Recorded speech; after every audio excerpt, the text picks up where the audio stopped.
Hello student, welcome to my YouTube channel Shiv Shakti classes. मैं अजय उपाध्याय आप लोगों का स्वागत करता हूं। आज हम यह वीडियो क्लास 12th के स्टूडेंट के लिए बना रहे हैं, कक्षा 12 के छात्रों के लिए बना रहे हैं और वेक्टर चैप्टर का बना रहे हैं।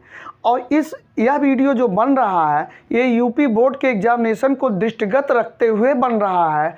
मान लीजिए कोई छात्र ऐसा है या जो वेक्टर चैप्टर को नहीं पढ़ा है या पढ़ा है तो बहुत अच्छे तरीके से नहीं समझ में आया है, तो हमारे चैनल पर वो बना रहे 100% उसको समझ में आएगा। देखिए, यह केवल यूपी बोर्ड को ही ध्यान में नहीं रखा गया है, इसमें जो बहुत सारे कम्पिटिटिव एग्जाम में जो क्वेश्चन पुटअप किए जाते हैं, पूछे जाते हैं, वो भी हम ट्रिक और बेसिक कॉन्सेप्ट के माध्यम से या कॉन्सेप्ट के माध्यम से आपको बहुत अच्छे तरीके से बताएंगे।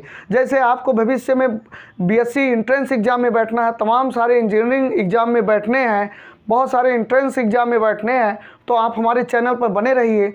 देखेंगे बहुत संक्षेप में, आप बहुत अच्छे तरीके से बहुत कम समय में देखेंगे। आपका यूपी बोर्ड एग्जामिनेशन की तैयारी तो होगी ही होगी, लेकिन भविष्य के लिए जो एंट्रेंस एग्ज़ाम में आप बैठने वाले हैं बीएससी एडमिशन के लिए, उसकी भी तैयारी बहुत अच्छे तरीके से होगी। देखिए, अगर कोई छात्र ऐसा है जो कक्षा 11 में वेक्टर नहीं पढ़ा है, तो भी वह चैनल पर बना रहे और हमारे बेसिक कॉन्सेप्ट से देखते जाइए, स्टार्टिंग से देखते जाइए। वो प्रारंभ से लेकर अंत तक के सभी सवालों को बहुत अच्छे तरीके से हल कर ले जाएगा। ऐसा हो ही नहीं सकता है कि हमारे चैनल पर आप पढ़ें और आपसे क्वेश्चन हल ना हो। ठीक है, आप पढ़कर 1 से 2 वीडियो देख लीजिए, 3 वीडियो देख लीजिए, निश्चित तौर पर आपको बहुत अच्छे तरीके से आना शुरू हो जाएगा। अब एक चीज़ और भी देख लीजिए, हमको थोड़ा सा बेसिक कॉन्सेप्ट यहाँ जानना बहुत ज़रूरी है, तभी हमको यहाँ पर समझ में आएगा, अदरवाइज नहीं आएगा भैया जी। तो अच्छे से देखते जाइए। सबसे पहले देखिए अदिश राशि। हम अदिश राशि देखिए, अदिश राशियाँ क्या होती हैं हम प्रारंभ से ही बता रहे हैं। अदिश और सदिश आपको फिजिक्स में पढ़ाया जाता है, कक्षा 9th में पढ़ाया जाता है, कक्षा 11th में पढ़ाया जाता है। निश्चित तौर पर आप लोग पढ़े होंगे, लेकिन चूंकि हमारा चैप्टर ऐसा है, हम ज़रूर पढ़ाएंगे, अपने स्तर से और अपने तरीके से पढ़ाएंगे। ठीक है, तो इसको आप देखिए अदिश राशियाँ। तो अदिश राशियों को इंग्लिश में स्केलर बोलते हैं, स्केलर क्वांटिटीज बोलते हैं। ठीक है, तो स्केलर क्वांटिटीज को देखिए, अदिश राशियाँ क्या होती हैं। तो देखिए, अदिश शब्द में ही इसकी परिभाषा छिपी हुई है। आ फार नहीं, आ से नहीं होता है। ठीक है, दिश से दिशा, मतलब ऐसी राशियाँ जिसमें दिशा ना हो, अदिश राशियाँ कहलाती हैं। ऐसी राशियाँ जिसमें दिशा ना हो लेकिन परिमाण हो, मतलब उसकी मात्रा हो, तो ऐसी राशियाँ अदिश राशियाँ कहलाती हैं। जैसे मान लीजिए हमने कहा क्षेत्रफल, तो भैया इसका उदाहरण एक ठो क्षेत्रफल हो गया। क्षेत्रफल, तो क्षेत्रफल में दिशा से कोई मतलब नहीं होता, उसमें परिमाण होता है। जैसे किसी खेत का क्षेत्रफल आप ज्ञात कर रहे हैं, कोई भूखंड का क्षेत्रफल ज्ञात कर रहे हैं, तो उसकी दिशा से कोई मतलब, उसका हम इतने बताते हैं कि उसका परिमाण बताते हैं कि 100 मीटर स्क्वायर है, 1000 मीटर स्क्वायर है, ये सब चीज़ें हम बताते हैं। ठीक है, तो देखिए ताप हो गया, ठीक, ताप हो गया, आयतन हो गया, घनत्व हो गया, ऊर्जा हो गया। हमारे अंदर ऊर्जा है तो उससे कोई क्षेत्रफल का कोई लेना देना नहीं है। कार्य हो गया, ये सब चीज़ें क्या होती हैं, ये सब चीज़ें अदिश राशियाँ होती हैं। अब देखिए सदिश राशियाँ, हम इस पर बहुत ज़्यादा चर्चा नहीं करेंगे, लगभग सब छात्र जानते होंगे, बहुत समय नहीं लेंगे। अब ये तो अदिश राशियाँ हो गई। अदिश राशियाँ ऐसी राशियाँ जिसमें दिशा हो, दिशा ना हो। आ माने अदिश, आ माने आ से नहीं, दिश माने दिशा, जिसमें दिशा ना हो और परिमाण हो, अदिश राशियाँ कहलाती हैं। जिसमें दिशा ना हो, दिशा नहीं हो और परिमाण हो, अदिश राशियाँ कहलाती हैं। अब चलिए हम लोग सदिश राशियाँ पढ़ेंगे। ठीक है, सदिश राशियाँ क्या कहलाती हैं। सदिश राशियाँ यही हम लोगों का चैप्टर है, इन्हीं को हम लोग बहुत अच्छे तरीके से सीखेंगे। सदिश राशियाँ, सदिश राशियाँ, सदिश राशियाँ, इनको वेक्टर क्वांटिटीज बोलते हैं। ठीक है, तो देखिए सदिश राशियां क्या कहलाती हैं, सदिश, इसमें एकदम स्पष्ट है। बहुत से लोग कंफ्यूज हो जाते हैं अदिश और सदिश में, किस में दिशा होता है किस में नहीं। तो आ माने नहीं, दिश माने दिशा, अदिश में दिशा नहीं होता है। और सदिश देखिए सा माने सहित, सा माने सहित और दिश माने दिशा। तो जिसमें दिशा हो, और परिमाण तो सब में होगा, परिमाण सबका होता है भैया, परिमाण या मात्रा, ऐसी राशियां जिसमें दिशा भी हो और परिमाण भी हो, सदिश राशियां कहलाती हैं। तो ये जनरल सी चीज़ें हैं। तो फिर से देखिए, ऐसी राशियां जिसमें दिशा व परिमाण दोनों हो, सदिश राशियां कहलाती हैं। सा माने सहित, दिश माने दिशा। अब इसके उदाहरण देखिए, जैसे इसका उदाहरण जैसे हो गया बल। बल एक ऐसी राशि है जो सदिश है, बल हो गया।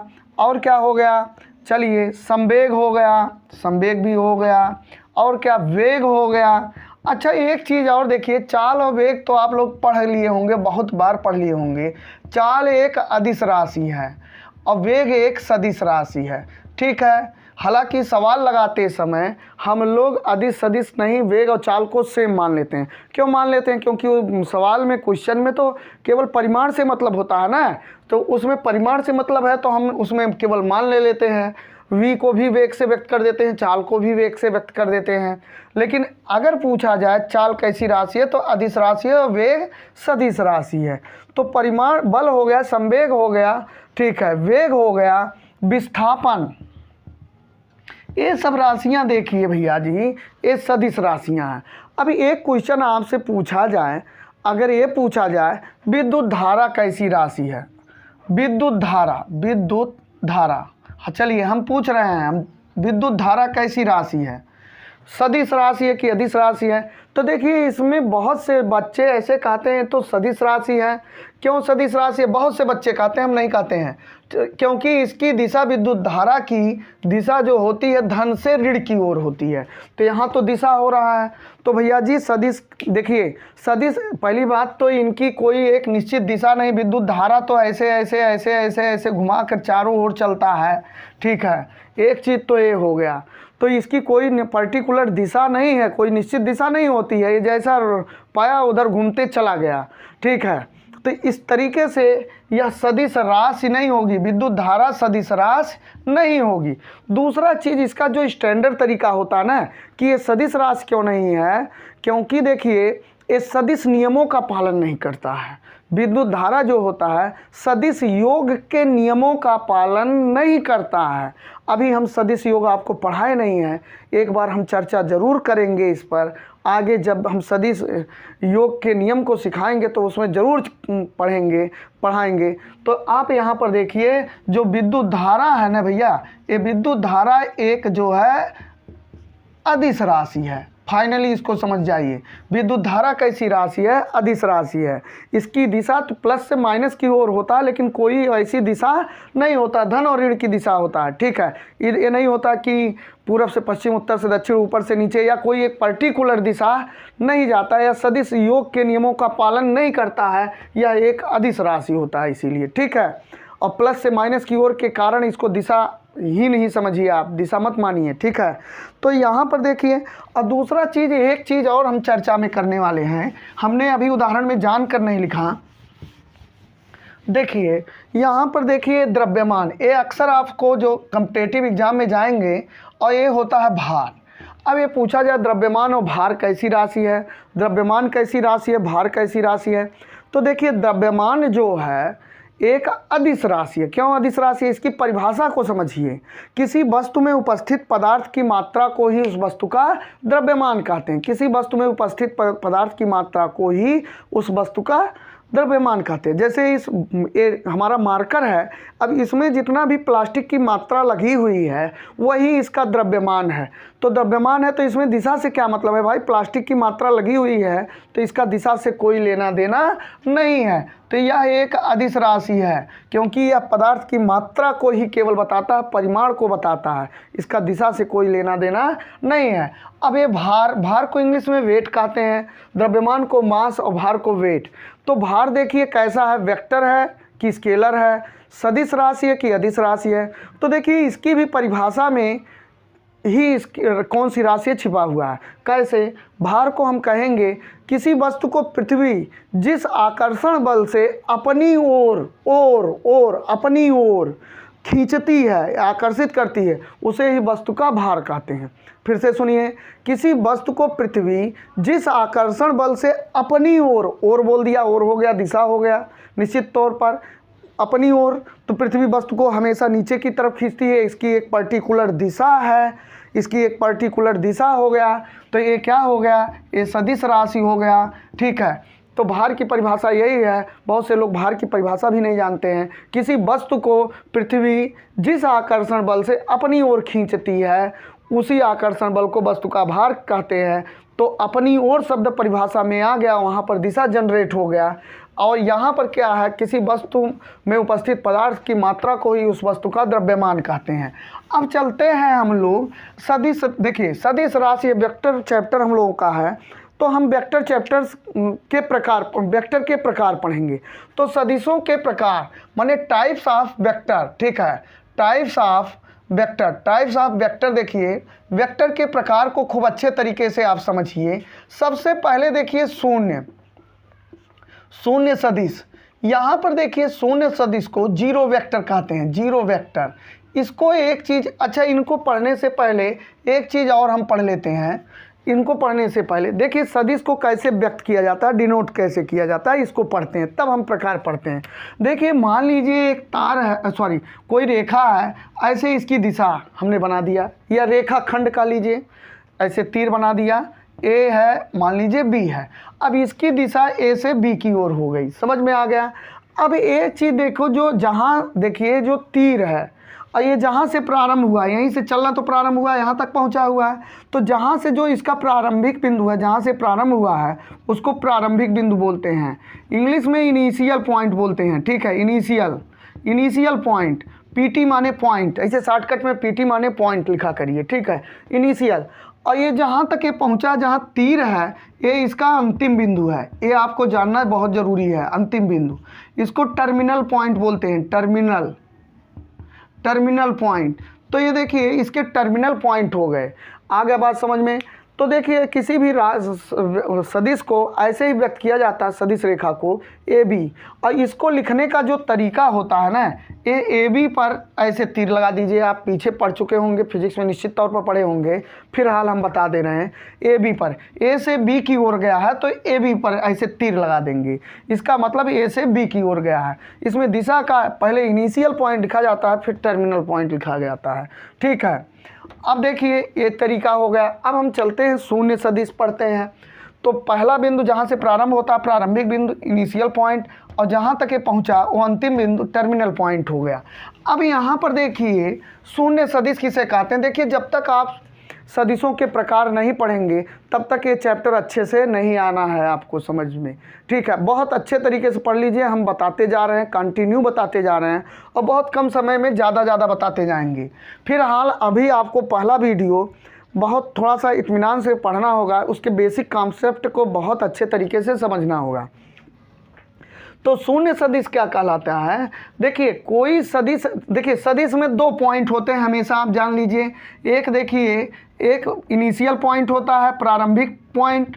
ठीक है, प्रारंभिक पॉइंट, इनिशियल पॉइंट, और दूसरा क्या होता है, टर्मिनल पॉइंट। हमेशा याद रखिए टर्मिनल पॉइंट, इसके दो पॉइंट होते हैं, इसको प्रारंभिक बिंदु और अंतिम बिंदु, तभी दिशा जनरेट होगा। अगर दो पॉइंट नहीं होंगे तो दिशा नहीं जनरेट होगा, अंतिम बिंदु। ठीक है, इसको ध्यान से देखिए। सदिश में दो पॉइंट हो जाते हैं। तो चलते हैं अब यहीं पर, देखिए यहीं पर इसका उपयोग आ गया। यहाँ पर शून्य सदिश देखिए क्या कहलाता है, ऐसा सदिश जिसके प्रारंभिक और अंतिम बिंदु संपाती हों। संपाती का मतलब एक ही पर हों। ठीक है, ऐसे सदिश जिनके प्रारंभिक और अंतिम बिंदु संपाती हों। यहाँ पर देखिए प्रारंभिक और अंतिम बिंदु को ध्यान से समझिए। जैसे मान लीजिए कोई सदिश ऐसा है, यही इसका प्रारंभिक बिंदु भी है और यही इसका अंतिम बिंदु है, ऐसे वो पॉइंट के रूप में होगा, क्योंकि यहीं पर प्रारंभिक भी है, उसी पर अंतिम बिंदु भी है। तो ये जो सदिश होगा ये शून्य सदिश कहलाएगा, जीरो वेक्टर कहलाएगा। इसको नल वेक्टर भी बोलते हैं, ध्यान में रखिए, इसको नल वेक्टर भी इसकी एक इंग्लिश होती है। और इसको ऐसे भी किसी भी सदिश को, जैसे यहाँ पर दो बिंदु हो गए ना ए और बी, तो इसको हम लोग ऐसे ए बी व्यक्त करते हैं प्रारंभिक, फिर बी भी अंतिम हो गया। तो यहाँ पर यही प्रारंभिक है यही अंतिम है, तो इसको ऐसे व्यक्त किया जाता है। मतलब अगर कहीं ऐसे दोनों सेम लिखा हो उस पर वेक्टर लगा हो तो इसका मतलब होता है कि यह नल वेक्टर है, कैसा शून्य सदिश है। अगर कहीं ऐसे पी लिखा है तो इसका मतलब प्रारंभिक बिंदु भी पी और अंतिम बिंदु भी पी है, प्रारंभिक और अंतिम बिंदु दोनों पी है। तो देखिए इनका कोई एक निश्चित दिशा नहीं होती है, ध्यान में रखिए, शून्य सदिश की कोई एक निश्चित दिशा नहीं होती है। ठीक है, तो आप समझ गए। परिभाषा लिखना चाहेंगे तो लिख लीजिएगा कि ऐसा सदिश जिसका प्रारंभिक और अंतिम बिंदु दोनों समपाती होते हैं क्या कहलाते हैं, शून्य सदिश कहलाते हैं। अब दूसरा हम लोग मात्रक सदिश कहेंगे। ठीक है, मात्रक सदिश देखिए क्या होता है, मात्रक सदिश, दूसरा मात्रक सदिश, ध्यान से देखिए मात्रक सदिश यहाँ पर हम बता रहे हैं, इसको समझना जरूरी है। ये यूपी बोर्ड एग्जामिनेशन में यहाँ से रिलेटेड एक क्वेश्चन कन्फर्म है आता है। और दूसरा चीज़ ये है, इसको हम बार बार बताएंगे, अभी तो स्टार्टिंग में बता रहे हैं। ठीक है, फिर हम बताएंगे मात्रक सदिश, यूनिट वेक्टर। देखो मात्रक सदिश को भैया जी ना इकाई सदिश भी बोलते हैं, इसको बहुत से लोग इकाई सदिश भी बोलते हैं, इकाई सदिश। ठीक है, और इंग्लिश वही रहेगा यूनिट वेक्टर। देखिए अगर कोई सदिश ऐसा है जिसका मापांक 1 है, एक इकाई अंक आ रहा हो, जिसका परिमाण का मान, अगर कोई सदिश है उसके परिमाण का मान एक इकाई अंक आ रहा हो तो वह मात्रक सदिश कहलाएगा। ठीक है, जैसे मान लीजिए कोई आपके पास एक सदिश वेक्टर ए बी है, ये सदिश है, वेक्टर लगाएं सदिश है। अच्छा एक चीज़ देखिए, परिमाण, किसी का जब परिमाण ज्ञात करना होता है तो उसको माड में जब भर दिया जाता है तो परिमाण आ जाता है। आप कक्षा 11 में भी पढ़े होंगे और 12 में भी बहुत जगहों पर बीच बीच में बताया गया होगा। आप कहीं भी देखेंगे अगर उसमें माड लगा दिया गया किनारे, माड का मतलब होता है परिमाण, मॉडुलस। ठीक है, तो उसके परिमाण के मान को बताता है। तो मान लीजिए आपके पास वेक्टर ए बी है और इसका आपने परिमाण ज्ञात किया, अर्थात माड लगा दिए तो परिमाण आ गया और उस परिमाण का मान 1 आ गया। तो ये क्या, वेक्टर ए बी क्या कहलाएगा, इकाई सदिश। ये वेक्टर ए बी क्या कहलाएगा, इकाई सदिश। क्यों? क्योंकि उसके परिमाण का मान 1 आ रहा है। फिर से सुन लीजिए, अगर यदि किसी सदिश का परिमाण इकाई अंक हो तो वह इकाई सदिश या मात्रक सदिश कहलाता है। अगर किसी सदिश का परिमाण इकाई अंक हो या एक इकाई अंक हो, ऐसे भी कह सकते हैं, तो उस सदिश को मात्रक सदिश कहते हैं या इकाई सदिश कहते हैं। अब चलिए एक चीज़ और है, कभी कभी क्या कहता है कि वो कोई सदिश आपको दे देगा, जैसे ऐसे देखिए पी क्यू।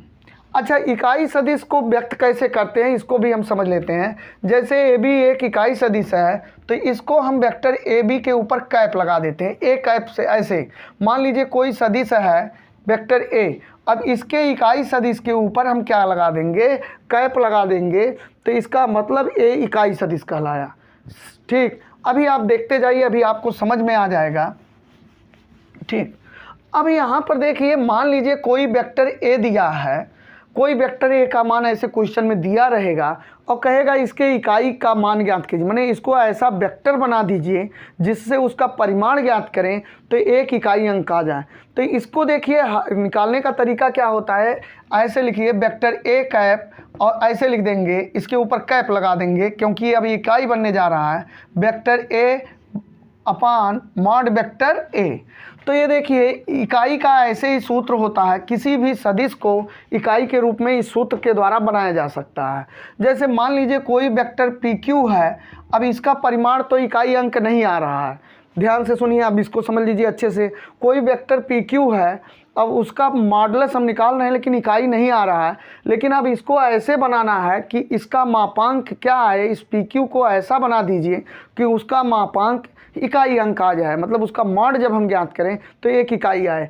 तो देखिए इसका इकाई ज्ञात करने का तरीका यही होता है, वेक्टर पी क्यू के ऊपर कैप लगा देंगे और इसको लिखेंगे वेक्टर पी क्यू और मॉड पी क्यू। ठीक है, अब यही इसका मॉड ज्ञात करके और पी क्यू रख कर हल कर लेंगे तो जो वेक्टर आएगा उसका मान 1 इकाई होगा। जब भी उसका मापांक ज्ञात करेंगे 1 इकाई होगा। तो देखिए इसमें आप परेशान मत होइए, ऐसे नहीं, जब अभी उदाहरण से हम समझाएंगे तब एकदम 100% आपको समझ में आएगा। अभी मान लीजिए अगर नहीं पढ़े हैं तो फिर दिक्कत होगा। यहाँ पर आप इतने समझ लीजिए, अगर यदि किसी सदिश का मापांक 1 इकाई हो तो वह क्या कहलाता है? मात्रक सदिश कहलाता है। यदि किसी सदिश का परिमाण 1 इकाई हो तो वह मात्रक सदिश कहलाता है। चलते हैं हम मात्रक सदिश के बाद हम एक दूसरे सदिश को पढ़ते हैं, सह आदिम सदिश।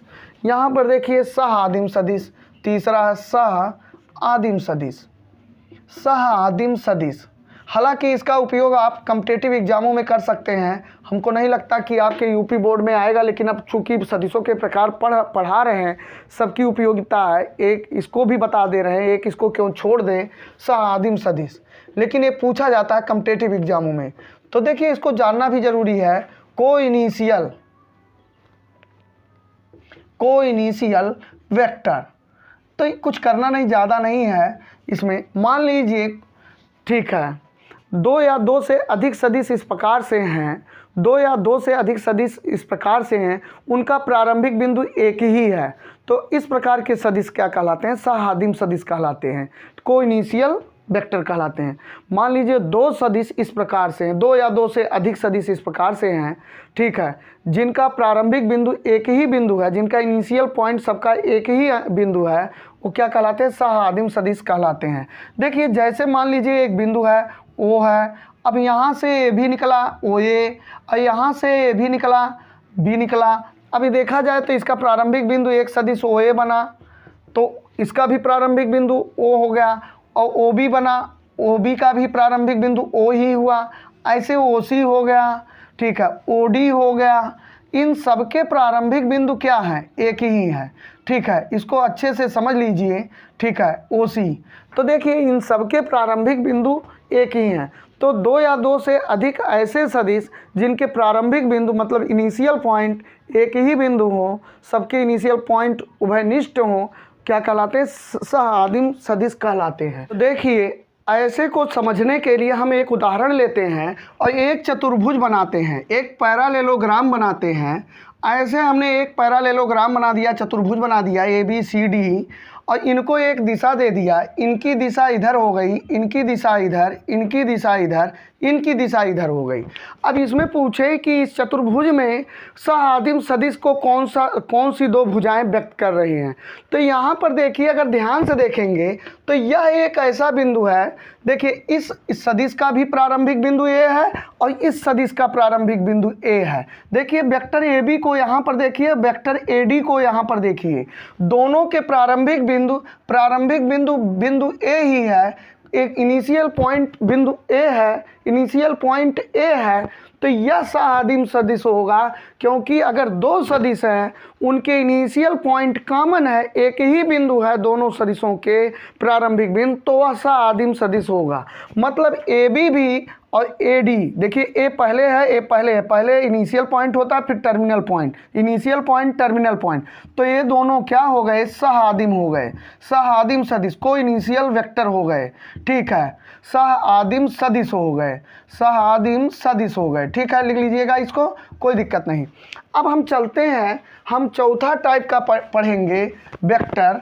और देखिए जो चौथा टाइप का वेक्टर होता है ना, ये बहुत इम्पॉर्टेंट होता है, बहुत इम्पॉर्टेंट है।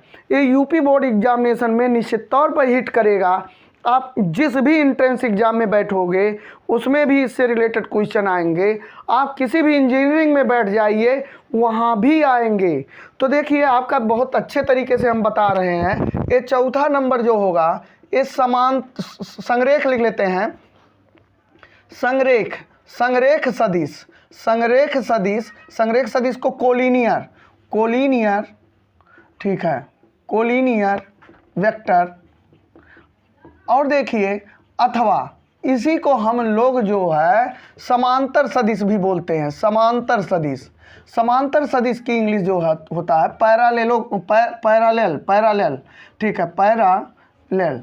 तो देखिए पैरालेल वेक्टर देखिए है, तो ये क्या होता है, इसको हम बहुत अच्छे तरीके से इसको समझना पड़ेगा। देखिए, अगर दो या दो से अधिक सदिश इस प्रकार से हैं कि एक दिए हुए सदिश के समांतर हैं, तो वे सभी सदिश क्या कहलाएंगे, संरेख सदिश अथवा समांतर सदिश कहलाएंगे। फिर से देखिए, यदि दो या दो से अधिक सदिश इस प्रकार से हैं कि एक दिए हुए सदिश के समांतर हैं, तो वे सभी सदिश समांतर सदिश अथवा संरेख सदिश कहलाएंगे। जैसे हमने एक सदिश ले लिया, हमने एक सदिश वेक्टर p ले लिया, चलिए स्मॉल p से हमने व्यक्त कर दिया। अब यहाँ पर देखिए, एक वेक्टर हमने वेक्टर a ले लिया और हम कह रहे हैं इन समांतर हैं, गैपिंग सेम है, इनको चाहे जितना आगे पीछे बढ़ाएंगे वो बढ़े, कोई दिक्कत नहीं है, कहीं नहीं टकराएंगे। समांतर तो तभी माना जाता है कि कोई भी रेखा चाहे जितना अनंत दूरी तक आगे बढ़ाइए या पीछे बढ़ाइए, दोनों टकराए ना। ठीक है, चलिए एक ए हो गया। चलिए यहाँ पर हम थोड़ा सा चेंजिंग करते हैं, जितना बड़ा P है उतना बड़ा ए ले लिए। अब कि दूसरा जो हम ले रहे हैं, ठीक है, हमने थोड़ा सा इसको बड़ा ले लिया, ए B हो गया। और जो हम तीसरा ले रहे हैं, तीसरा देखिए हम अलग मार्कर से लिख रहे हैं इसको, ठीक, हमने इसकी दिशा ही बदल दिया। ठीक है, C। तो ये बताइए, देखिए ये देखिए, ये जितने भी सदिश है ना, एक दिया हुआ सदिश वेक्टर P है, इसकी दिशा इधर है, कोई मतलब नहीं, कोई परेशान होने की बात नहीं है, दिशा को लेकर टेंशन मत रहिए। यहाँ पर देखिए, ये जितने भी सदिश हैं इसके समांतर हैं, तो ये सभी सदिश संरेख सदिश कहलाएंगे अथवा समांतर सदिश कहलाएंगे, भले ही उनकी दिशा और परिमाण चाहे जो हो, चाहे जो दिशा हो। देखिए ए इसके बराबर है तो P और A भी समांतर होगा। ठीक है, बराबर होने से नहीं, बीच में समांतर गैपिंग सेम होना चाहिए, समांतर होना चाहिए। इस दिए हुए सदिश के समांतर है, भले ही उनके बराबर है या छोटा भी होगा, तब भी वो समांतर सदिश अथवा संरेख सदिश, कोलिनियर वेक्टर अथवा पैरेलल वेक्टर कहलाएगा। अब इस सदिश को देखिए, वेक्टर B को वेक्टर P से बड़ा है, वेक्टर P से बड़ा है। जब वेक्टर P से बड़ा हुआ तो इसका मतलब P का परिमाण जो है मैग्नीट्यूड कम होगा, अब वेक्टर B का परिमाण ज़्यादा होगा, उसका मैग्नीट्यूड ज़्यादा होगा। कोई बात नहीं। देखिए, संरेख के लिए या समांतर के लिए छोटा बड़ा होना मायने नहीं रखता है, मतलब रखता है कि समांतर है कि नहीं है, बीच की गैपिंग समान अगर आ रहा है तो भले ही ये बड़ा है ये छोटा है तब भी समांतर होंगे। मतलब यहाँ पर vector P parallel vector A भी होगा, vector P parallel vector B भी होगा। ठीक है, vector P parallel vector B भी होगा। अब देखिए, इनकी दिशा दूसरी तरफ हो जा रही है, तो दिशा भी चेंज होने से कोई फ़र्क नहीं पड़ता है। भले इसके हम कह रहे हैं इनको हम हटा दें, इनको देखिए, इनकी दिशा इधर है और इनकी दिशा इधर है। अगर ये दोनों समांतर हैं तो दिशा चाहे जो हो, समांतर हैं दिशा चाहे जो हो, तो दोनों समांतर सदिश कहलाएंगे। समांतर को अच्छे से समझिए, संरेख को अच्छे से समझिए। तो वेक्टर P समांतर वेक्टर C, तो मतलब दिशा का कोई यहाँ पर मतलब नहीं है, कोई अस्तित्व नहीं है समांतर और संरेख के लिए। तो देखिए, केवल समांतर होना चाहिए। अब यहाँ पर थोड़ा सा हम लोग एक बात और समझते हैं। अभी तो हमने एक बात सीखा इसमें संरेख में, अभी दो बात और सीखेंगे, तब जाकर संरेख अथवा समांतर सदिश आप समझ पाएंगे। ठीक है, दो बात ये सीखना है भैया जी। अगर मान लीजिए दूसरी बात है, कोई वेक्टर ऐसे P है और इसी के सीध में वेक्टर Q है। ठीक है, वेक्टर P भी है और उसी के सीध में वेक्टर Q भी है। ऐसे मान लीजिए, चाहे जितना छोटा बड़ा मतलब नहीं है इसमें। हमने कहा अगर ये एक रेखा में आ जा रहे हैं, मतलब अगर इसको हम आगे बढ़ाएं, ये इसी पर होकर जाएगा। ठीक है, इसी पर प्रच्छेद करते हुए उसी पर जाएगा, उसी पर। तो एक सीध में है, एक संरेख, एक सीध में है, एक रेखा में है, तो भी यह समांतर सदिश होगा। समांतर सदिश भी इसको बोल सकते हैं और संरेख सदिश भी बोल सकते हैं। ठीक है, माने पैरेलल वेक्टर भी बोल सकते हैं और कोलिनियर वेक्टर भी बोल सकते हैं। इसको अच्छे से समझ जाइए। अब एक बात हो गई, दूसरी बात हो गई। तीसरी बात देखिए, तीसरा बहुत इंपॉर्टेंट है, इसको भी देखिए। मान लीजिए कोई सदिश A है, वेक्टर A है, और दूसरा सदिश वेक्टर B है। अगर ये दोनों समांतर हैं, अगर ये दोनों समांतर हैं तो समांतर होने का प्रतिबंध जो है वेक्टर ए बराबर लैम्डा वेक्टर बी। ए याद कर लीजिए, लैम्डा एक अदिश राशि है। अदिश राशि का मतलब जैसे 1 2 3 4 5 6 7 8 इस टाइप का मान रहेगा लैम्डा का, ठीक है। वो लैम्डा का मान आएगा, परेशान मत रहिए, बस इतने ध्यान में रखिए। वो सवाल में जब हम बताएंगे, आप जो जो बताए जा रहे हैं वो बेसिक कॉन्सेप्ट को देखते जाइए, 100% आपको आएगा समझ में। नहीं तो ये भैया वेक्टर है, अच्छे अच्छे पढ़ते हैं ऐसे और चले जाते हैं, खाली उनको बुझाता है कि हमको आ रहा लेकिन मौके कुछ नहीं कर पाते हैं, कन्फ्यूज रहते हैं, ठीक है। तो यहाँ नहीं कुछ कन्फ्यूजन है, जैसे जैसे हम अच्छे से बता रहे हैं वैसे वैसे अच्छे से देखते जाइए। मान लीजिए कोई वेक्टर ऐसे P है और कोई वेक्टर Q है, Q का मान Q इधर है, तो P बराबर लैम्डा वेक्टर Q होगा। समझ में आ गया, कोई दिक्कत नहीं, वेक्टर P बराबर लैम्डा वेक्टर Q होगा। अच्छा, कुछ लोग कह रहे हैं क्या हम ऐसा भी लिख सकते हैं, वेक्टर B बराबर लैम्डा वेक्टर A, बिल्कुल लिख सकते हैं।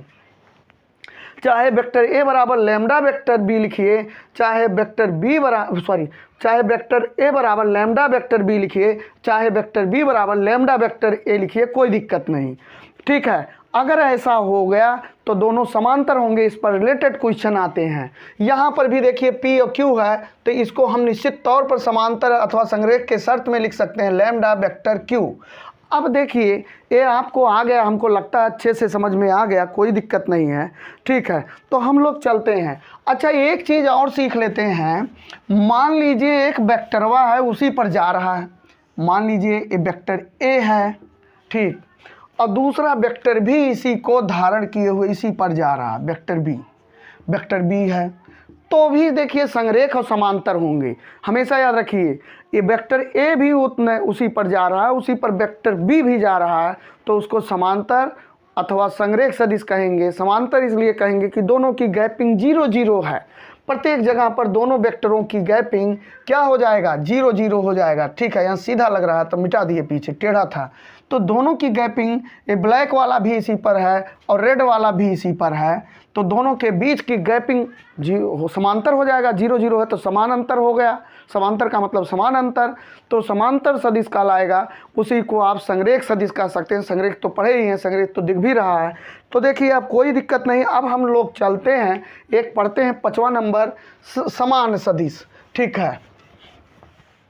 समान सदिश को भी अच्छे से हम लोग समझ लेते हैं, क्या है समान सदिश। तो देखिए समान सदिश भैया क्या है, ये 5 नंबर है समान सदिश। इसको भी देख लेते हैं, equal vector, equal vector, equal vector. तो इक्वल वेक्टर को देखिए कैसे हम लोग करते हैं। जैसे मान लीजिए, ठीक है, दो सदिश हैं, वेक्टर A और वेक्टर B, और वो दोनों परिमाण और दिशा दोनों में सेम है। अगर कोई भी दो सदिश या दो से अधिक भी हो, अगर वो परिमाण और दिशा दोनों में समान हो, देखिए परिमाण और दिशा दोनों में समान होंगे, तो क्या कहलाएगा, वो समान सदिश कहलाएंगे। जैसे मान लीजिए एक वेक्टर A है और दूसरा वेक्टर B भी है। अब इनकी दिशा भी बराबर है, देखिए एक ही दिशा में है, और इनकी लंबाई भी सेम है। लंबाई, परिमाण माने वही लंबाई, दोनों की लंबाई भी बराबर है, परिमाण हो गया। दोनों की दिशा भी बराबर हो गया, यहाँ पर लंबाई है, ठीक है। परिमाण ज्ञात करना हम सिखाएंगे आपको, घबराइए नहीं। हम कल मात्रक सदिश ज्ञात करना बताया, तो परिमाण ज्ञात करना सब चीज़ बताया जाएगा। ऐसा कुछ नहीं होगा कि जो आएगा नहीं, ठीक से टफ चीज़ बहुत आसानी से करेंगे। तो यहाँ पर देखिए इसको हम क्या लिखेंगे, वेक्टर A बराबर वेक्टर B। क्यों लिखेंगे, क्योंकि इनकी दिशा व परिमाण समान है। अगर दो या दो से अधिक सदिश इस प्रकार से हैं कि उनकी दिशा और परिमाण बराबर हैं, तो वे सभी सदिश समान सदिश कहलाएंगे। इसमें देखिए कोई दिक्कत नहीं। अगर मान लीजिए हमने ऐसे लिखा P और Q, ठीक है, और ऐसे लिखा A भी लिख दिया, तो आपको हमने बताया था सदिश को जब लिखा जाता है तो PQ सदिश को, P इसका इनिशियल पॉइंट है और ये टर्मिनल पॉइंट है, तो वेक्टर PQ से डिनोट करेंगे। AB को ऐसे वेक्टर AB से। अगर ये दोनों परिमाण और दिशा में सेम हैं तो ये क्या कहलाएंगे, समान सदिश कहलाएंगे। इनको वेक्टर PQ, ठीक है, इक्वल टू वेक्टर AB हम लोग लिखेंगे। अब चलते हैं एक ऋणात्मक सदिश को देखते हैं, ठीक है, 6वां अंतिम। देखिए अच्छे से समझ जाइए, कुछ करना नहीं है आप लोग, बस 6वां देखिए ऋणात्मक सदिश क्या होता है। ऋणात्मक सदिश इसको हम लोग लिखते हैं निगेटिव वेक्टर, ठीक है। तो देखिए निगेटिव वेक्टर क्या होते हैं, यदि जैसे दो सदिश हैं, यदि दो सदिश परिमाण में समान हो, लेकिन परिमाण में तो समान हो लेकिन दिशा में अगर भिन्न भिन्न है तो क्या कहलाते हैं, निगेटिव ऋणात्मक सदिश कहलाते हैं। फिर से सुनिए, यदि दो सदिश इस प्रकार से हो कि वो परिमाण में समान हो लेकिन दिशा में भिन्न भिन्न हो तो क्या कहलाते हैं, निगेटिव वेक्टर कहलाते हैं, ऋणात्मक सदिश। जैसे मान लीजिए हमने वेक्टर ए लिख लिया, ये देखिए, अब फिर उसी के बराबर इसीलिए हम फिर वेक्टर ए लिख ले रहे हैं, ठीक है। वेक्टर ए लिख लिया।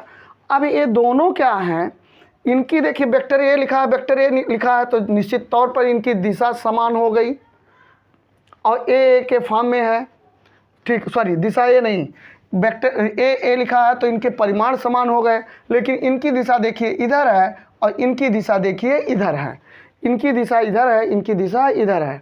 ए लिखा है तो इनके परिमाण समान हो गए।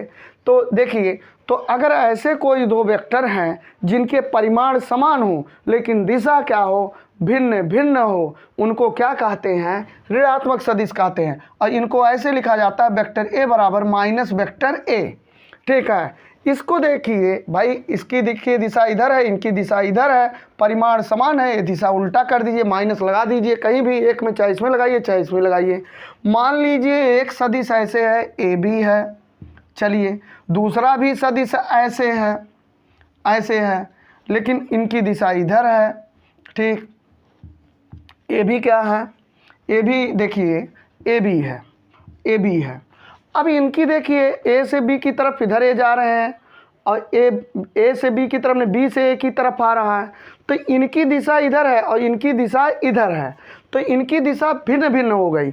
इस वेक्टर को भी ए बी कहेंगे और इस वेक्टर को भी आप ए बी कह सकते हैं या कह लीजिए बी ए। क्या कहेंगे, बी ए कहेंगे, ए बी नहीं कहेंगे।